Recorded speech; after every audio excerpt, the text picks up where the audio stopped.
Apa Kang yang Kang Fatan ingin tawarkan untuk Kota Bogor, Kang? Saya bicara Kota Bogor dulu ya. Iya dong. Jadi begini, kita bicara Kota Bogor, Mhm. kita bicara di mana Kota Bogor di Indonesia dan di mana Kota Bogor di dunia begitu. Yap. Jadi infrastruktur Kota Bogor menjadi salah satu world city harusnya ada begitu. Iya iya. Kenapa? Karena portofolio landscape yang kuat untuk menjadi bagian dari eye catching dunia itu Kita ada. punya ya, Kota Kebun Bogor Raya punya ya? Bogor, Iya Istana iya. Bogor, kemudian apa ada mungkin naik sedikit ke atas ada kebun raya taman safari misalnya, Iya. kemudian di Kota Bogor banyak heritage begitu Mhm. dan salah satu kekuatan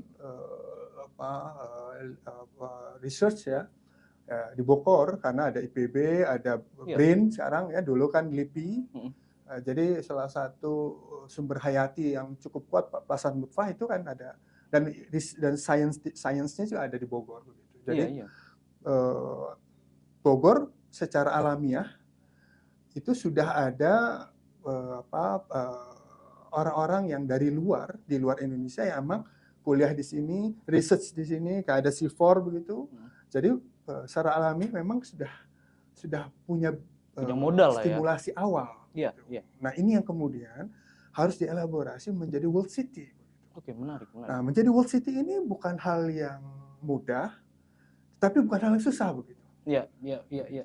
Ya. Dulu ada cita-cita itu ya, cita-cita menjadikan Kota Bogor ini sebagai pusat riset, pusat pendidikan dunia bahkan, karena kita ada IPB. Nah, Akang kan juga sebagai alumni. Ya. Akang tadi sebut tidak mudah, tapi juga tidak sulit. Seperti apa Kang langkah-langkah kira-kira? Jadi tidak mudah karena membutuhkan culture yang kuat Oke di masyarakatnya begitu. oke. Nggak ada world city, kemudian ada gap antara tagline world city Mhm. dengan kekuatan culture masyarakatnya. Nggak boleh ada gap. Ini harus beriringan. Iya Ya misalnya kesadaran kebersihan itu paling simpel iya misalnya. iya iya Ya, iya, sepakat kemudian sepakat. infrastruktur Iya, transportasi begitu ya, yang efisien dan efektif misalnya, itu harus mencerminkan itu. Kemudian juga behavior dan masyarakat terkait dengan pergaulan dunia dalam tanda kutip begitu, mungkin iya. bahasa, Bahasa, betul, sepakat kemudian sepakat. attitude-nya, ya Iya itu harus masuk fit in dengan tagline itu begitu. Nah ini harus kerja keras, jadi tidak mudah karena harus pakai waktu ini, perlu waktu mendidik, membina yang berkesinambungan. Nah kemudian tidak sulit karena memang sudah ada bekalnya, iya. ya, ada stimulasi-stimulasi awal yang memang itu bisa dijadikan. Kami sekarang di IPB, kami kerja keras di IPB untuk bisa masuk ke 200-300 ranking dunia, Oke university-nya begitu.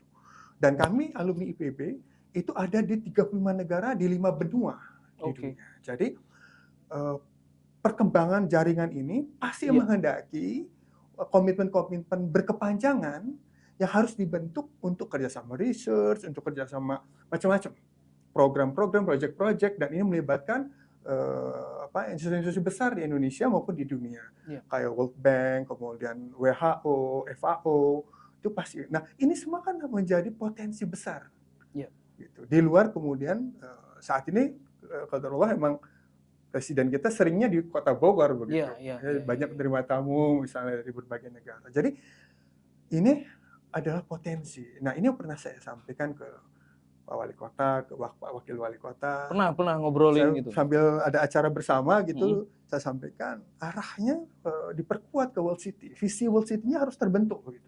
Oke. Ya kalau tidak terbentuk, karena ini harus masuk politik anggaran. Ya Iya politik anggaran itu harus mengikuti arah itu gitu. iya. Kalau enggak repot. Sekarang misalnya, maaf saya sedikit Iya iya. bergeser sedikit.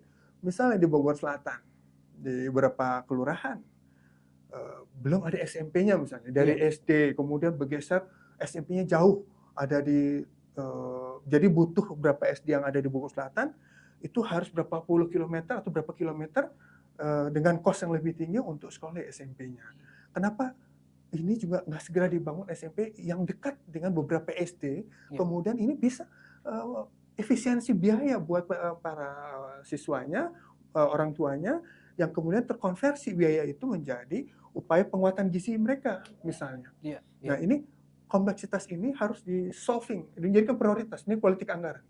Jadi dibanding kemudian mungkin biaya pembangunan proyek yang sifatnya lebih kepada pencitraan misalnya. Bagaimana hal-hal seperti ini di Bogor Utara juga ternyata kurang misalnya. Iya. Nah hal-hal seperti ini adalah salah satu contoh bahwa komitmen untuk menjadi world city itu belum. Iya. Political will artinya Itu ya.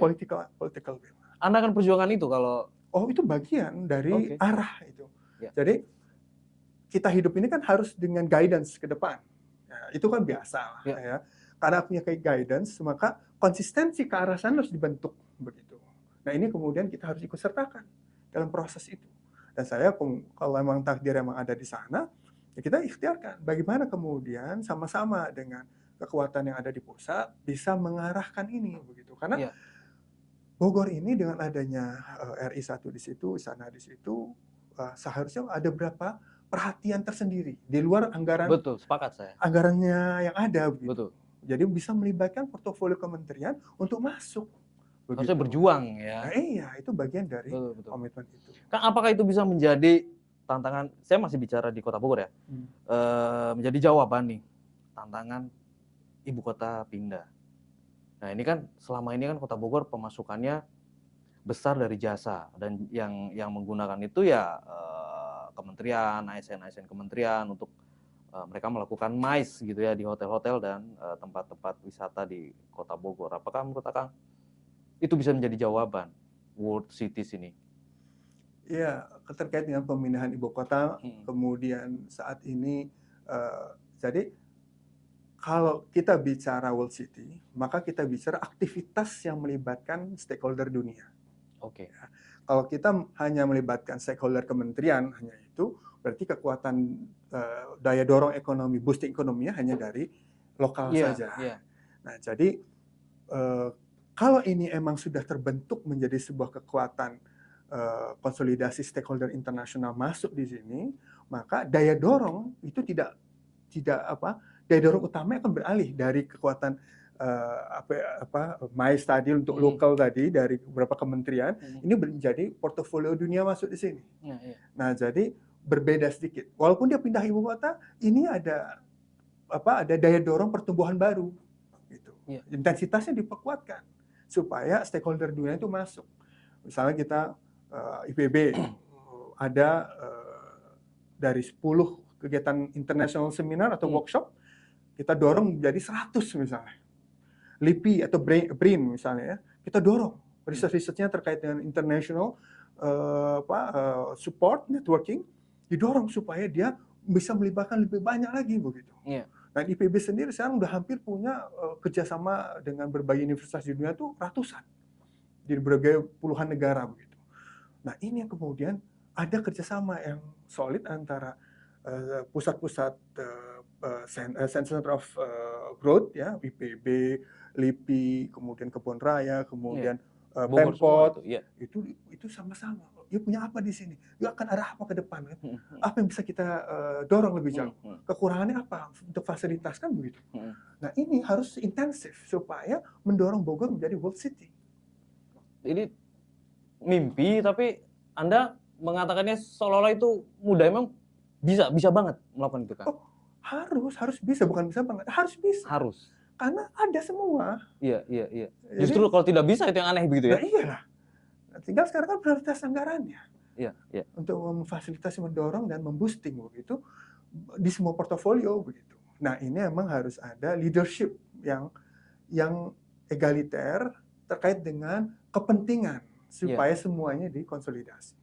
Memang Kang Fatang dengan rekan-rekan di kampus, di PB, di dunia, Kang Fatang juga kan beraktivitas di bidang usahanya di internasional juga nih.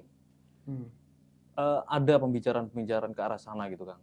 Sangat mungkin gitu melihat Kota Bogor dan sangat-sangat bisa dilakukan gitu. Iya, jadi ya pernah kita sampaikan ke Pak Wali Kota sama Pak Wakil Wali Kota sambil santai ngobrol. untuk membangun tradisi coffee morning discussion dengan beberapa stakeholder penting yang ada di Kota Bogor, supaya bisa tahu sama tahu apa yang harus kita sharing untuk support pemikiran, kemudian jaringan, dan juga apa permasalahan yang kita bisa sama-sama solving. Nah, kalau tradisi ini dibentuk dengan sebulan sekali atau 2 bulan sekali, maka kita bisa tahu sama arahnya. Kemudian kita bisa alignment yang disebut dengan perencanaan ke depan, begitu. Itu penting. Katakanlah tadi kan kita juga, Kang Fatan juga bicara soal infrastruktur dan lain-lain, kebutuhan itu ya untuk mendukung itu, supporting sistemnya. Ini kan Kota Bogor merencanakan tram, transportasi massal bentuknya tram ya. Kang Fatan melihatnya seperti apakah cocok untuk Kota Bogor? Gini, kalau kita bicara tram, kita akan menghadapi kondisi Bogor yang agak hilly, berbukit. Oke. Ya kan? Iya. Bisa sepakat nggak kita bahwa Bogor itu berbukit betul. Tanjakan, turunan, gitu jalan-jalan ya. Jadi tram tidak memungkinkan untuk memungkinkan, tetapi efektivitasnya sekarang. Oke. Jadi kalau misalnya kita naik turun begitu, tentu dia akan lebih tinggi cost-nya dibanding dengan straightforward begitu. Oke. Ya. Pertama, yang kedua, Kota Bogor mungkin udah, kalau kita pakai tram, mungkin nih itu harus di ruang-ruang yang lebih lebar. Ya, kalau terlalu sempit, itu juga agak repot. Iya. Ya, karena mobilisasinya mungkin agak terbatas. Lebih lebar dalam arti misalnya dua jalur, tapi agak lebar sedikit supaya di tengahnya bisa kasih tram lalu lintas misalnya. Dia bisa aja tidak mengganggu, atau bahkan dia lagi stop atau dia lagi tidak ada di wilayah perjalanan, orang bisa lalu lalang gitu. Tetapi kalau itu pada kondisi macet, lagi peak hour, nah itu bisa menjadi problem lain begitu. Artinya kurang cocok ya? Relatif, ini harus ada studi khusus dulu. Jadi saya nggak bisa bicara cocok apa tidak cocok sebelum masalah risetnya studinya dilakukan. Oke. Nah, jadi tetap mungkin di beberapa tempat mungkin bisa, tapi apakah efektif begitu? Nah, jadi sementara ini yang paling applicable misalnya ya emang dirubah ke kendaraan umum yang lebih besar dari bus kita seperti itu ya. Misalnya itu, tetapi intensitasnya, konsistensinya dibangun gitu. Karena kajian tram akan lebih rumit dibanding dengan bis. Kalau bis semua orang udah paham bagaimana naik bis, semua orang udah paham bahwa ini tinggal perlu pendekatan volume yang lebih besar, skala yang lebih besar untuk efisiensi cost, biaya angkut per kilometer, sama juga mendisiplinkan masyarakat untuk belajar kombinasi dengan jalan kaki.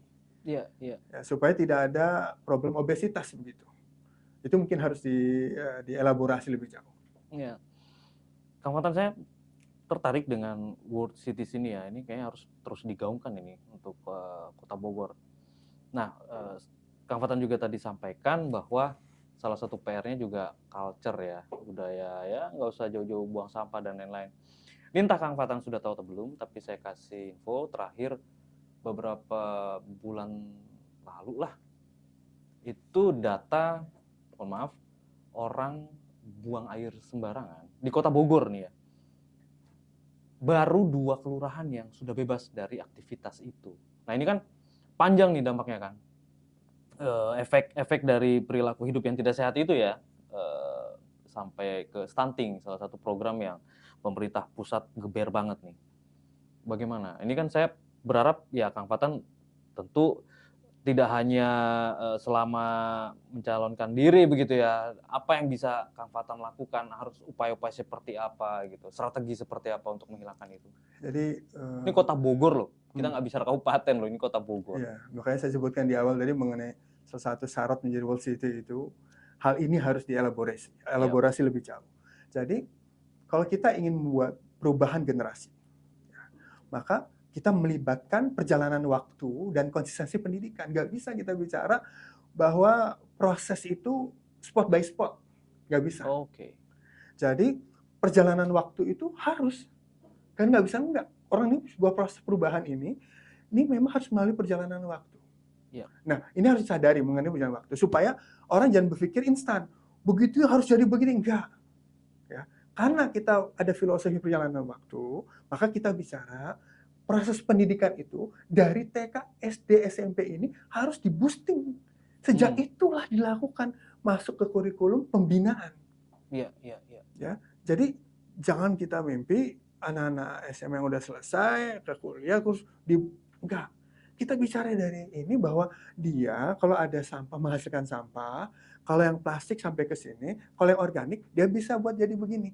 Itu dari kecil terus yang ada di back mind-nya dia itu terus sampai kemudian dia terbiasa. Iya, iya, Gitu. iya. Jadi saya dari kecil misalnya harus jemur anduk, habis selesai mandi saya jemur. Sampai dengan hari ini itu saya jemur. Iya, iya. Ya. Sudah menjadi kebiasaan ya, habit kebiasaan. Terus kalau mau tidur matiin lampu. Jadi lampu yang nggak penting dimati-matiin supaya nggak buzzer. Ya udah dari kecil. Iya. Jadi akhirnya jadi habit. Kita nggak betah terus kalau mau bangun misalnya harus apa dulu, kita lakukan begitu. Iya. Nah, proses ini harus dibangun sejak mereka dari TK, SD, SMP. Kemudian SMA, tapi begitu proses ini dilakukan, disiapkan infrastrukturnya gitu. Iya. Jangan dia nggak tahu prakteknya di mana. Betul, begitu. betul. Mungkin ada spot-spot WC komunal seperti itu ya yang tidak Misalnya di SD, SMP, di toilet-toilet sekolah itu disiplinnya dilakukan. Iya. Nah, setelah itu proses di masyarakatnya dievaluasi mana yang emang lemah, kemudian diperkuat dengan fasilitas yang bisa memudahkan. Kalau di rumah-rumah sempit nggak bisa, ada ruang-ruang kumuh begitu, dibuat fasilitas yang untuk komunal tadi. Begitu. Betul. Nah, tapi dititipkan, jangan sampai nanti ini 3 bulan rusak karena maintenance nggak ada. Nah itu proses. Nah itu kemudian menjadi KPI-nya kepala RW, KPI-nya lurah, KPI-nya kepala desa ya seperti itu. Jadi pendekatannya harus komprehensif dan jangan menyerah begitu, karena pasti kendalanya akan ada. Di sini begini nggak apa-apa terus gitu. Iya, saya sepakat sih karena memang jatuhnya habit ya. Kalaupun ada ketika budayanya dia begitu ya akan tetap ke sungai begitu, mohon maaf ya. Jadi masalah tifus, masalah beberapa penyakit-penyakit yang common begitu, stunting begitu. Ya emang masalah itu. Jadi kalau bilang pendekatan kesehatan, lakukan dulu pola hidupnya yang baik supaya beban di sini nggak terlalu berat. Kalau ini nggak ada, beban ini berat. Mau dikasih berapapun, yang sakit terus ngikutin susah juga, kalau nggak bisa handling juga mereka.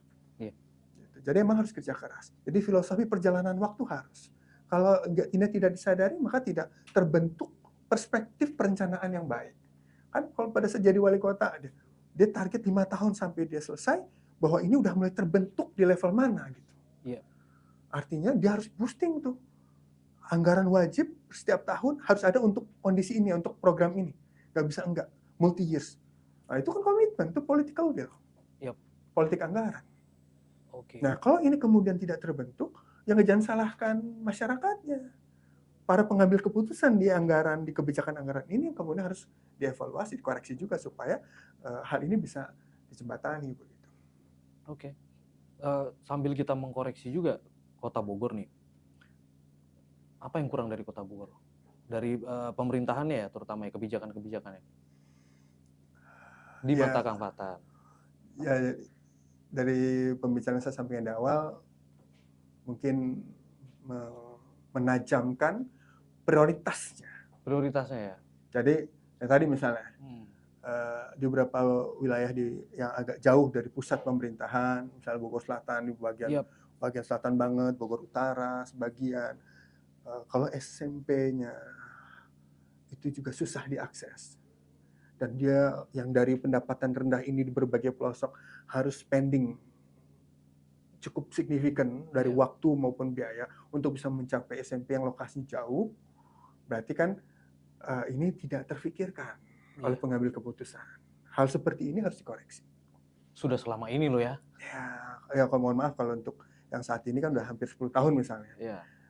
Sepanjang saya tahu, kemarin saya turun ke lapangan, masih ada seperti ini. Artinya selama 10 tahun ada prioritas lain yang mungkin harus dievaluasi, dikoreksi.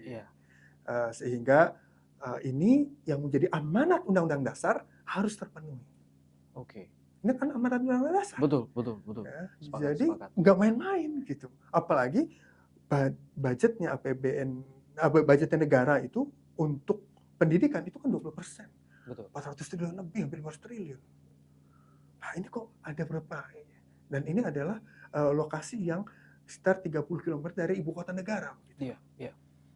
Apalagi yang di ujung-ujung. Selemparan batu dari rumah presiden. Itu dia. Nah, jadi ini, tapi kan kita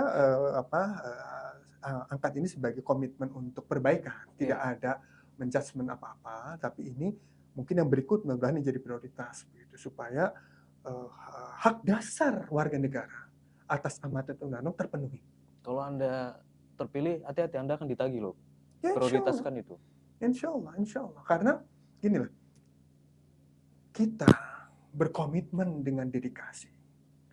Itu berbeda dengan komitmen dengan lip service, pasti beda. Iya. Ya, kalau kita berdedikasi, karena gini lah, semua amanah itu kan dipenuhi di akhir nanti. Iya. Nah, kita nggak mau nanti udah nggak bisa ada alat bantu apa-apa, udah nggak bisa, terus repot. Mendingan sekarang. Iya. Jadi susah kalau saya ya, dari kecil ya saya harus kalau udah masuk amanah publik, ya itu bagian dari ya saya harus tahu jauh. Iya. Yang ada bisa bantu saya. Saya sepakat Kang Fatan. Prioritaskan ya, termasuk pendidikan tadi, di wilayah pinggiran Kota Bogor ya, kita bicara di situ ya. Sudah ada masalah itu, PPDB pun jadi kacau begitu kan. Nah, kembali lagi ke World Cities nih. Posisi Kabupaten Cianjur nanti seperti apa? Gambaran Kang Fatan. Iya. Gini, kita melihat Kota Bogor sebagai salah satu center of growth. Oke. Regional, center of growth for regional. Ya. Tapi Kota Bogor ini adalah bagian yang tidak terpisahkan secara geografis dengan wilayah atasnya. Oke. Ya, sepakat kita kan? Iya. Kita bicara Kota Bogor, kita bicara keterkaitan dengan geografis dengan di atasnya. Di atasnya ada Kabupaten Cianjur dan sebagian Kabupaten Bogor. Iya. Ya. Daya dukung Jakarta nggak bisa lepas dari daya dukung sekitar. Iya. Kota Bogor tidak menghasilkan yang cukup buat kota Jakarta untuk feedingnya, untuk food supply-nya. Nah, food supply itu dihasilkan oleh Kabupaten Cianjur, Panas ya, sekitarnya, wilayah sekitarnya dan sebagian Kabupaten Bogor. Itu dari satu sisi ketahanan pangan. Oke. Ya, ketahanan energi juga. Cianjur itu ada waduk, yang menghasilkan energi listrik. Waduk Cirata. Ya. Kemudian ada potensi geothermal. Oke. Ya. Tapi di luar itu juga kelanjutan kehidupan daya dukung ekologis Kota Bogor dan Jakarta ini dari Cianjur juga. Iya. Keseimbangan daya dukung ekologisnya. Jadi ini satu kesatuan, nggak bisa enggak begitu. Dan kebutuhan warga ibu kota Jakarta dan Kota Bogor secara nature membutuhkan kehidupan geografisnya Cianjur. Karena mereka bekerja pada konteks yang intensif membutuhkan ruang pelepasan. Oke. Yaitu adanya di wilayah Cianjur gitu. Ya. Artinya Cianjur sebagai support megapolitan, ya megapolitan kita sebut Jakarta dan sekitarnya, itu nggak akan lepas dari ini. Karena dia mengisi ketahanan pangan, ketahanan energi, dan jangan lupa ketahanan psikologis. Seperti apa itu? Ya, stres orang dirilisnya di sana. Oke. Pariwisata. Iya. Pariwisata. Jadi pariwisata itu harus berbasis kepada nature. Ya, kepada basis yang disebut dengan kehidupan outdoor yang nyaman. Nah, ini yang diperlukan dari Cianjur sebagai master plan megapolitan yang diperluas. Iya. Menjadi kota jasa dan pariwisata juga ya? Iya. Bisa ya? Jadi, ya arah Kabupaten Cianjur itu justru lebih strategis untuk jangka panjang. Karena daya dukung ekologisnya lengkap. Oke. Dari mulai dataran tinggi sampai ke laut. Iya, betul. Dia lengkap. Kita mau cari berbagai jenis komoditi pangan, dari ketinggian 1000-an sampai 0 meter pinggir laut. Yep. Dia punya daya dukung energi, dia punya bagaimana kemudian membangun daya dukung pelaksanaan multifungsi, juga ada kebun raya Cibodas dan ada taman nasional. Ya, jadi upaya penguatan yang sifatnya pembangunan wilayah kewilayahan itu adalah persyaratan penting. Yep. Jadi World City ini harus terintegrasi dengan atasnya, dengan Kabupaten Cianjur, nggak bisa lepas. Oke. Nah, artinya pertumbuhan ekonomi ini yang harus dilihat adalah pertumbuhan komprehensif. Ya. Nggak boleh pertumbuhan ekonomi di Kota Bogor 6%, di Cianjur cuma 2%, nggak bisa. Ya. Nanti yang ada adalah mobilisasi. Ya, mobilisasi angkatan kerja yang unskilled, kemudian mengganggu proses arah pembinaan budaya, peradaban yang ada di megapolitan sendiri begitu. Nah, penguatan di Cianjur itu kemudian harus terarah dengan konsep ini supaya infrastruktur yang dibangun itu, daya dukung itu harus menuju ke sana. Misal ada sekolah untuk pariwisata misalnya, ya. Misalnya pariwisata seperti apa? Tentu yang di atas itu harus basisnya alam. Ya. Kalau misalnya nih, saya kalau naik gunung, saya suka naik gunung. Naik gunung di Kinabalu misalnya. Itu beda naik gunung di Gede Pangrango misalnya. Itu beda. Di Kinabalu setiap 1000 meter tuh ada helipad misalnya. Di ketinggian sebelum naik ke puncak, itu ada hotel. Ya, ada standar hotel yang standar bintang supaya orang itu bisa tidur enak sebelum dia sampai ke puncak misalnya. Ya, helipad ini diperlukan untuk rescue. Nah, kalau kita bicara di mana, di Gede Pangrango misalnya, kan belum ada sama sekali sentuhan itu. Jadi wisata yang digarap ini ya, serius ya. Harus garap serius. Budayanya, buang sampah sembarangan di alun-alun Surya Kencana misalnya. Waduh, sama macam-macam, sampai sampah yang jelek pun ada. Nah, jadi itu pendekatan komprehensif kewilayahan itu adalah bagian dari upaya penguatan pertumbuhan ekonomi regional. Oke. Kalau enggak, ini repot nih, jomplang-jomplang terus repot. Kang Fatan, 60% pemilih di pemilu 2024 ini itu milenial dan Gen Z.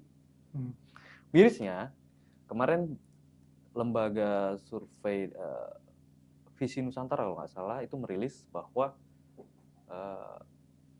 pemahaman tentang pemilu ini di kalangan Gen Z dan millennials itu rendah. Nah, ini tantangan nih buat Kang Fatan gitu. Pemahaman tentang pemilu rendah, keinginan untuk paham dunia politik pun rendah. Seperti apa tanggapan Anda? Iya, problemnya hanya di sektor politik. Problemnya di berbagai sektor. Kita bisa pahami bahwa tanggung jawab ini ada di seniornya. Oke. Ya. Jadi seniornya ini, mungkin termasuk saya, termasuk Kang Riki dan yang lain-lain ya, punya tanggung jawab moral untuk menghadirkan komitmen mereka dalam mensikapi proses perjalanan ke depan.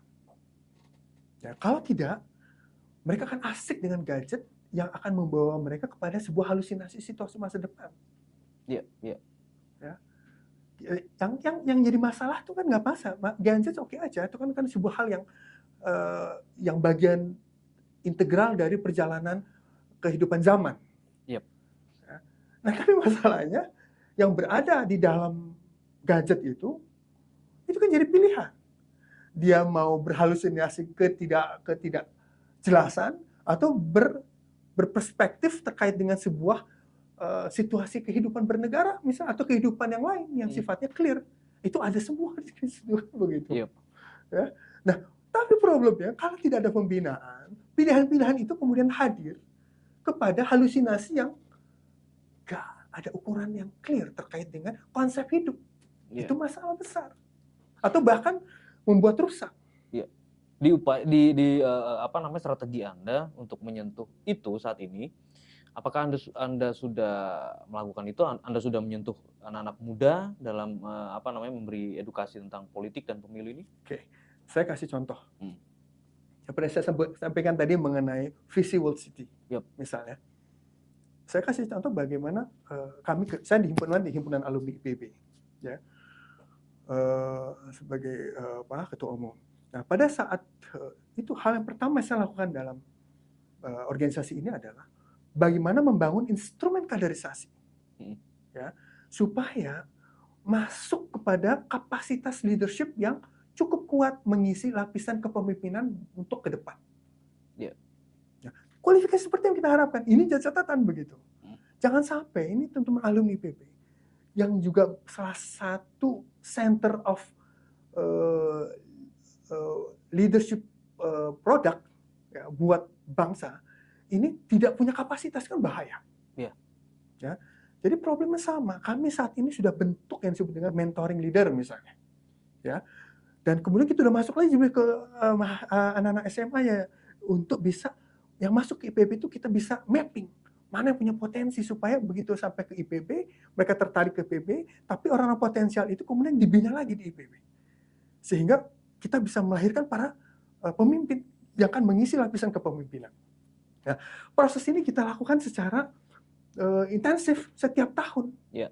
Nah, untuk bisa memastikan bahwa kualifikasi kepemimpinan itu masuk dan mengisi leadership layer untuk kepentingan negara. Sama halnya dalam proses pembangunan peradaban. Yeah. Itu sama halnya. Makanya saya bilang, ini kita sepakati bahwa ini perjalanan waktu. Kenapa saya harus sampaikan ini? Karena ini membutuhkan proses. Nggak bisa instan. Yeah. Karena bukan proses, maka kita sentuh nih. Misalnya Allah takdirkan ada ruang saya, mungkin di legislasinya, kita buat, yang kita dorong nih supaya melahirkan produk-produk yang bisa menjamin anggaran itu mensupport proses ini, begitu. Ya, bahwa di tingkat SD, SMP, SMA ada penguatan-penguatan tertentu. Misalnya SMP nih, ada aktivis yang jadi ketua OSIS segala macam begitu. Nah, ketua OSIS ini itu adalah bagian kesepakatan masyarakat SMP-nya untuk memastikan bahwa ada pemimpin ini bisa jadi pemimpin. Bentuk kaderisasi. Menarik sih itu, menarik. Itu terus harus dibina. Sekarang kan nggak ada nih, begitu di SMP ketua OSIS, SMA hilang. Tidak ada wadahnya begitu ya? Satu. Yang kedua, mapping of talent. Iya. Ya, pemetaan. Siapa seharusnya melakukan itu? Mapping of talent. Dinas Pendidikan. Pemimpin. Sekarang pertanyaannya siapa pemimpin? Kalau memang sekarang kita sepakat yang disebut dengan pemimpin di kota adalah wali kota, dia punya tanggung jawab itu. Oke. Tapi dia tidak sendirian, karena nanti kaitannya kepada politik anggaran. Iya. Jadi infrastruktur di sekeliling yang memang punya kapasitas harus. Jadi saya sampaikan ke beberapa teman-teman saya di Cianjur maupun di Bogor, kalau memang tadi sampai, kalau memang nanti secara infrastruktur keseluruhan tidak menunjang, kita take it inisiatif untuk buat yang disebut dengan leadership school atau sekolah-sekolah politik dan leadership pada level desa, level itu untuk bisa memapping. Kita nggak bisa nunggu soalnya, karena masa depan ini nggak bisa nunggu. Adik-adik ini nanti akan menuntut kita. Betul. Kalau kita seniornya itu tidak membantu mereka, karena zamannya berbeda saat ini. Perputaran waktu zaman kita kecil dan saat ini itu berbeda sekali. Sekarang perputaran waktu sangat cepat, luar biasa. Artinya kesempatan mereka untuk mendidik dirinya supaya mentalnya kuat, supaya pikirannya tajam, itu semakin mengecil. Kalau dulu kita bisa main layangan, kita bisa main macam-macam di lapangan, yang membuat kita cerdas dan membuat kita kuat. Karena kita secara fisik berinteraksi dengan pikiran, kita menjadi lebih kuat. Mereka tidak. Jadi catatan senior-senior ini wajib nih, karena kasihan kalau nggak. Ya, terkait itu, saya minta pertanggungjawaban Anda nih. Saya pengen tanya. apa namanya, apa ya, istilah, dan saya pengen tahu bagaimana sekarang kondisinya ya, istilah Institut Perbankan Bogor. Nah, itu seperti apa kondisinya? Jadi itu Anda hal kan yang senior nih, Anda itu hal yang mantan bagus saya ketua pikir. alumni, Jadi kadang kita juga berpikir bahwa lulusan eh, IPB yang tidak bahwa di dunia pertanian begitu. ya, bahwa teman-teman di masyarakat luas kemudian selalu mengkritik IPB, Institut Perbankan Bogor, Iya, Institut Pers Bogor, masih ada ini, masih ada macam-macam. loh. Tapi Iya. kita sampaikan bahwa kami waktu masih ada Prof. Adi Hakim, statement pertama yang disampaikan Prof. Adi Hakim kepada kita pada saat kita masuk, Ya. di IPB ini kita akan perkuat yang disebut dengan common sense. Ya. Jadi kemampuan seseorang dalam menganalisa dan beradaptasi terhadap lingkungan. Sehingga kan kita nggak bisa jamin apakah lulusan IPB itu rezekinya ada di sektor pertanian. Iya. Allahu alam, Allah yang punya takdir. Oke. Kita nggak tahu. Ya, saya sendiri saat ini bisnis saya itu di oil and gas. Bisnis Oke. saya saat ini. Ya. Jadi Institut Perminyakan Bogor, Institut Petroleum Bogor begitu. Jadi Iya, iya. itu sesuatu yang wajar saja Oke. begitu, wajar saja. Jadi saya sebagai sebagai senior ada kita selalu sampaikan, Iya. bahwa kami saat ini bertanggung jawab untuk membantu membina adik-adik ini, ya, untuk bisa menggapai takdirnya, ya, apapun dia nanti, dengan perform, dengan determinasi yang kuat begitu. Iya. Kalau dia tidak punya determinasi, kita salah. Itu yang harus jadi catatan. Iya. Kan begitu. Allahu a'lam. Anda visioner juga ya, panjang ininya ya. Oke, Kang Fatan, saya pengen tanya nih. Kembali lagi sih, ini pertanyaan penegasan sebetulnya. Anda sebagai calon legislatif DPR RI untuk Kota Bogor dan Kabupaten Cianjur, apa yang Anda tawarkan kepada para calon pemilih Anda itu gitu? Apa yang Anda tawarkan? Kenapa saya harus menggantungkan nasib begitu? Saya harus menyampaikan pesan penting kepada masyarakat yang akan saya wakili. Ya.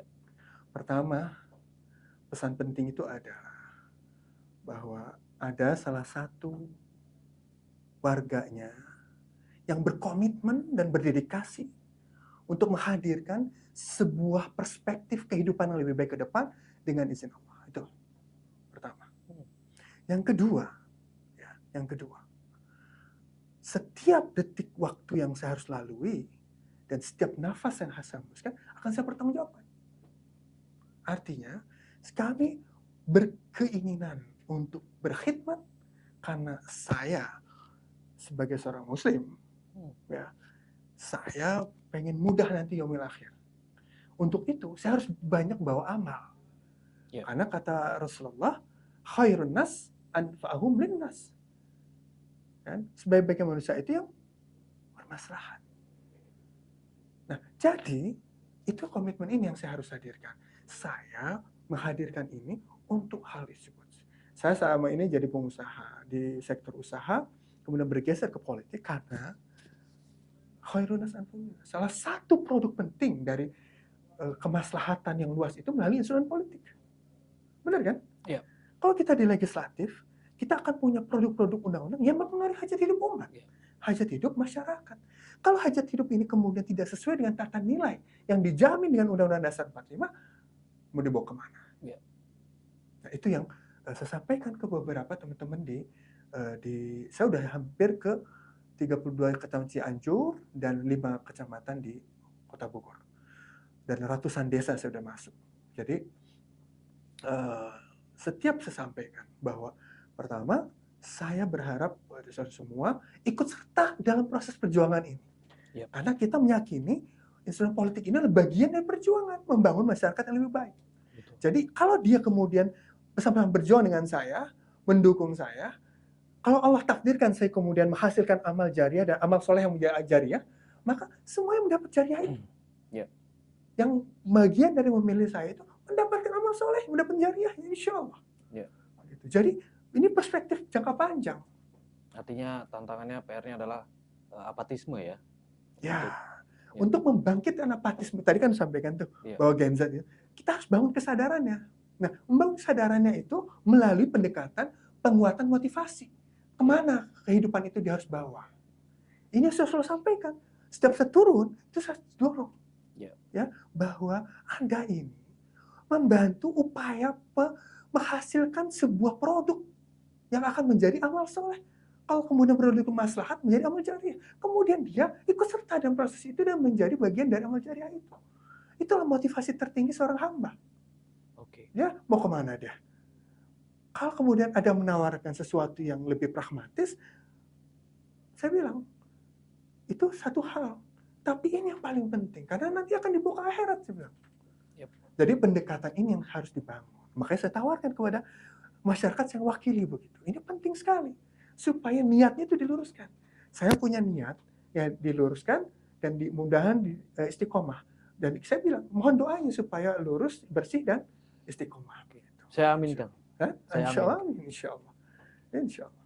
Baik, Kak Fatan, ini ada pertanyaan terakhir, tapi ini beberapa pertanyaan titipan dari teman-teman redaksi ya. Ini sudah terjawab mungkin. Prioritas utama dalam meningkatkan pelayanan publik dan kesejahteraan masyarakat di Kabupaten Cianjur dan Kota Bogor. Singkat-singkat saja. Prioritas utamanya dalam meningkatkan pelayanan publik seperti apa? Jadi pertama, dia harus masuk kepada wilayah konsep perencanaan pembangunan seutuhnya. Supaya tajam nih, ya. Apa yang sebenarnya seutuhnya? Bahwa pendekatan pelayanan itu harus kemudian menghasilkan pertama proses pembinaan generasi yang lebih baik. Ya, artinya akses pendidikan, kemudian penguatan kualitas pendidikan, kemudian pasca proses pendidikan itu seperti apa. Kemudian terkait dengan penguatan kehidupan sehari-hari dalam konteks meningkatkan kesejahteraan itu, dia harus juga melihat bagaimana efisiensi pengeluaran anggaran perumah tangga yang kemudian menjadi kolektif per wilayah begitu. Jadi kalau dia spending terlalu besar, dia harus ada konversinya, jangan sampai terlalu berat. Nah, misalnya yang gampang, kalau kita belanja beras dari kota Cianjur misalnya, menuju ke titik desanya, itu diangkut satu beras oleh satu mobil, maka biaya angkut itu akan lebih mahal dari kita ngangkut 100 beras dengan satu mobil dari titik A ke titik B tersebut. Nah, ini yang harus dibangun konsep pembangunan menyeluruh, sehingga pelayanan publik itu harus masuk kepada filosofi itu. Jadi kita, kalau saya ditanya cepat begini, filosofinya harus sepakati dulu sebagai bagian dari basic perencanaan yang benar begitu. Kalau nggak akan bisa ketemu, kita nggak boleh pendekatan per project gitu, karena ada kepentingan. Nih untuk ngeluarin anggaran ini, kita perlu project ini nih, nggak bisa begitu. Nah, kalau mau itu ada sebagian kecil aja lah, tapi yang bagian besar dari upaya penguatan kehidupan masyarakat itu harus dijaga begitu. Jadi semua kepentingan terayomi lah begitu. Siap. Kemudian strategi Anda untuk mendorong pembangunan ekonomi dan mengurangi tingkat pengangguran, ini masih tinggi nih, Kabupaten Cianjur dan Kota Bogor. Seperti apa? Yang saya sebut tadi ya, bahwa Kota Bogor dan Cianjur dibangun dulu visinya yang kuat. Ya. Ini ujungnya harus kelihatan dulu nih. Bogor jadi world city, Cianjur menjadi satu wilayah yang memang mampu mendukung kekuatan ketahanan pangan, kekuatan energi, dan upaya penguatan infrastruktur menyeluruh terkait dengan pariwisata dan segala macam. Ya misalnya. Nah, kalau itu disepakati, itu akan kelihatan bahwa ruang daya dukungnya yang haja saat ini apa, yang perlu dari luar apa, dari Kementerian PUPR apa, dari itu apa. Nah, itulah bagian integralnya yang disebut dengan pendekatan pembangunan wilayah. Nah, dari situ kita bisa dorong bahwa ternyata boosting ekonomi lebih kuat. Nah, ruang penguatan lapangan kerja akan lebih kelihatan, pertumbuhan ekonomi lebih kuat. Jadi, kalau misalnya kita bangun arahnya demikian, kita bisa dorong misalnya Gunung Mas, ada wilayah PTPN yang bisa jadi ikon pariwisata baru misalnya. Terus Taman Nasional akan wira swasta baru. Nah, itu kemudian kan bagian dari plan kerja. Jadi pendekatan holistiknya harus bisa mengarahkan ke level teknis terukur. Oke. Nah, pendekatan ini wajib.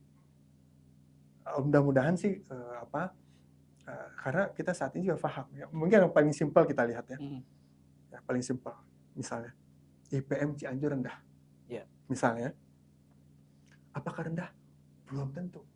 Karena setiap desa di Cianjur ada pesantren. Oke. Ya, ada pesantren. Catatan IPM itu hanya untuk sekolah umum. Iya, betul. Tidak memasukkan pesantren. Tidak memasukkan pesantren. Ya.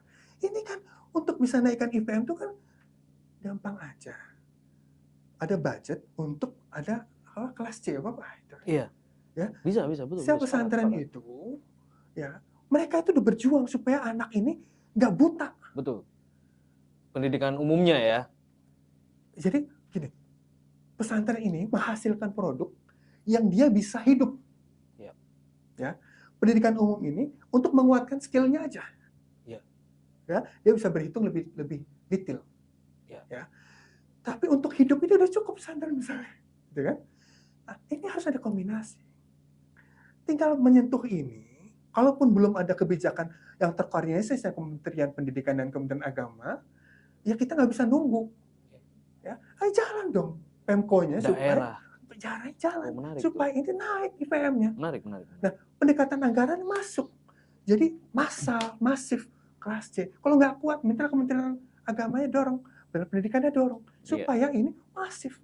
Nah, habis itu dapat petanya bahwa ini punya, karena ada di satu desa di Cianjur, lulusan pesantren, dia jadi pedagang spare part, dia menguasai wilayah, berapa kelurahan, berapa itu. Jadi dia ngontrol kayak monopoli gitu, jagoannya lah. Gitu. Iya. Karena bisa begitu, dia bisa hidup begitu. Iya. Nah, ada jagoan-jagoan yang memang lahir dari situ, karena memang tugasnya pesantren melahirkan orang yang survive begitu. Nah, ini harus terpetakan. PR-nya memperbanyak gitu ya. Nah, iya. Menarik. Itu. Jadi pesantren itu banyak dibuat atau madrasah banyak dibuat di mana pendidikan tidak ada SD di satu desa. Mereka berinisiatif buat supaya anak-anaknya nggak keleleran. Buat pondok. Ada yang digaji 100.000 sebulan gurunya, tapi ridho aja. Gitu. Nah, jadi banyak catatan ini harus digali supaya dapat peta yang clear arahnya. Karena kita harus tuntut ya, politik anggaran itu harus masyarakat nuntut bahwa dia di mana prioritasnya begitu. Ya. Oke. Selanjutnya nih Kang Fatan. Strategi Anda untuk melibatkan generasi muda ini yang saya sampaikan tadi ya. Dan masyarakat dalam pengambilan keputusan politik di Kabupaten Cianjur dan Kota Bogor seperti apa? Ya, ini yang kita bicarakan tadi apatis dari kalangan muda.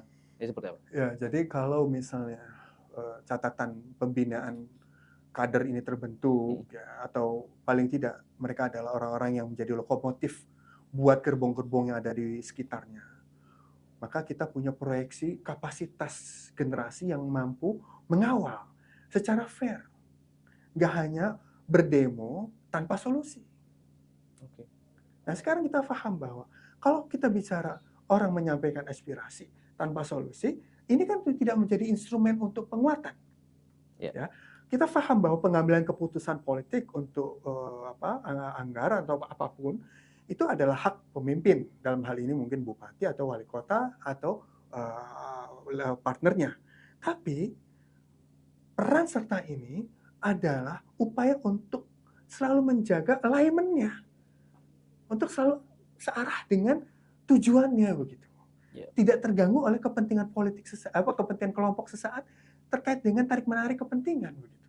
Nah, ini yang menjadi peran penting harus di sana. Supaya masuk ke peran itu, maka proses pembinaan harus dilakukan. Kita nggak bisa berharap yang tiba-tiba datang jadi aktivis satu organisasi massa, kemudian dia suruh, wah ini mungkin ada satu kasus ribut.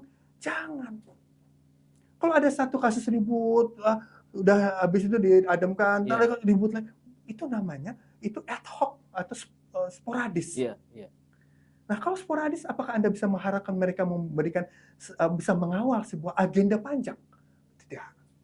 Untuk bisa mengawal agenda panjang, maka harus ada kapasitas yang cukup baik. Nah, ini masih ada catatan. Saya juga berinteraksi beberapa ormas di wilayah ini. Ada hal itu yang harus dielaborasi. Supaya mereka mengawal dalam jangka panjang gitu. Jadi anak-anak muda ini ya, membutuhkan seniornya untuk mengawal gitu. Itu tadi kembali lagi ya. Jadi seniornya mengawalnya itu bukan, wah ini masalah nih, yuk kita demo. Bukan begitu. Iya.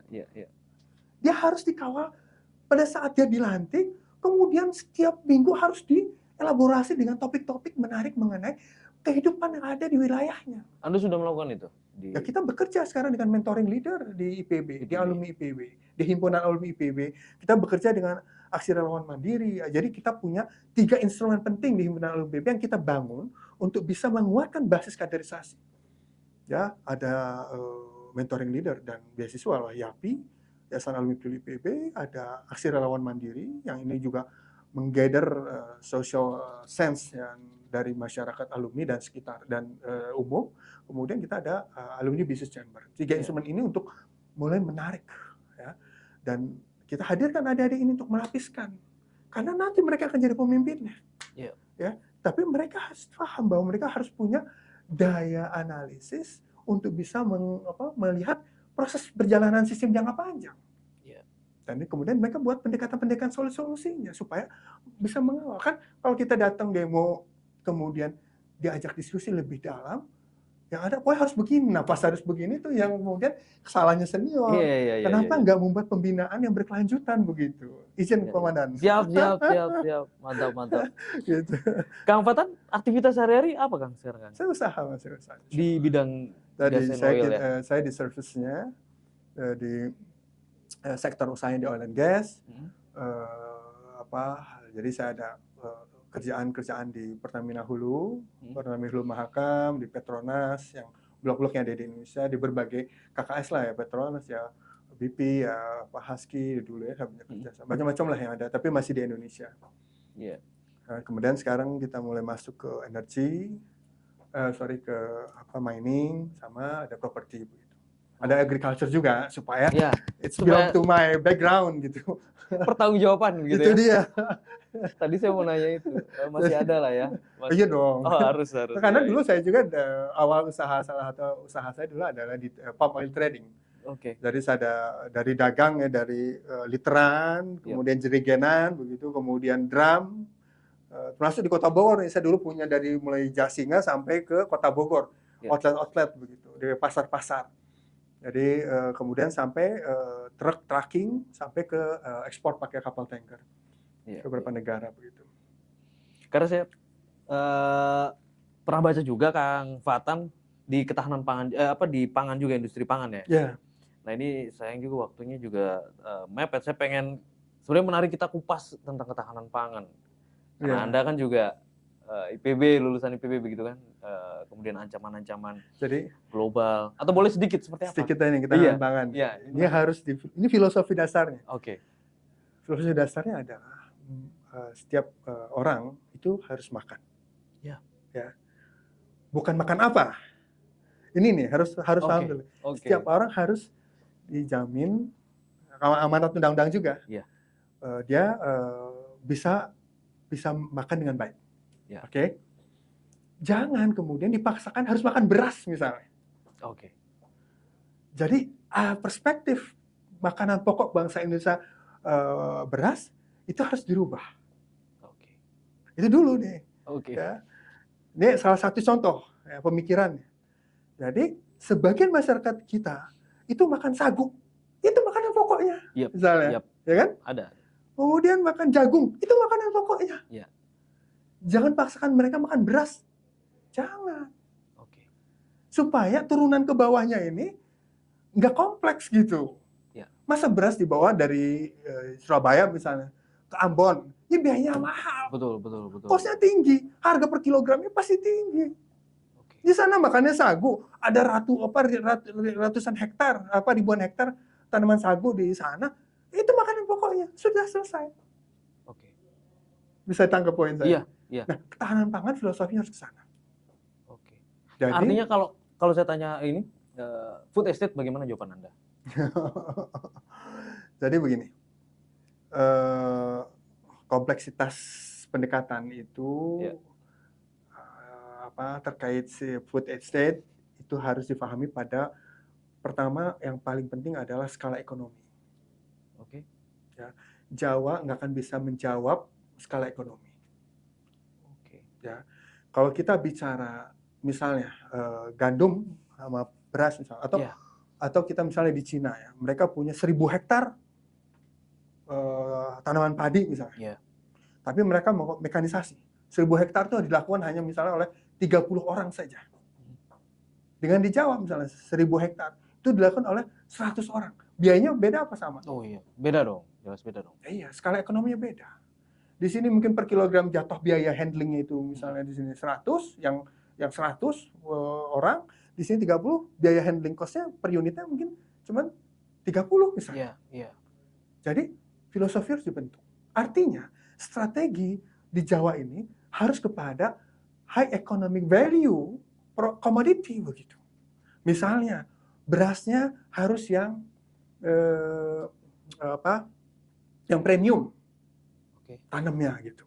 Sehingga daya sehingga produk price-nya itu bisa menutupi biaya costnya dia begitu. Iya. Akhirnya sama dengan yang di Cina tadi begitu ya. Iya. Jadi earning-nya dia misalnya harga per kilogram yang beras premium ada 20.000 per kilogram dibanding beras ini berapa? 8.000 atau 10.000 misalnya.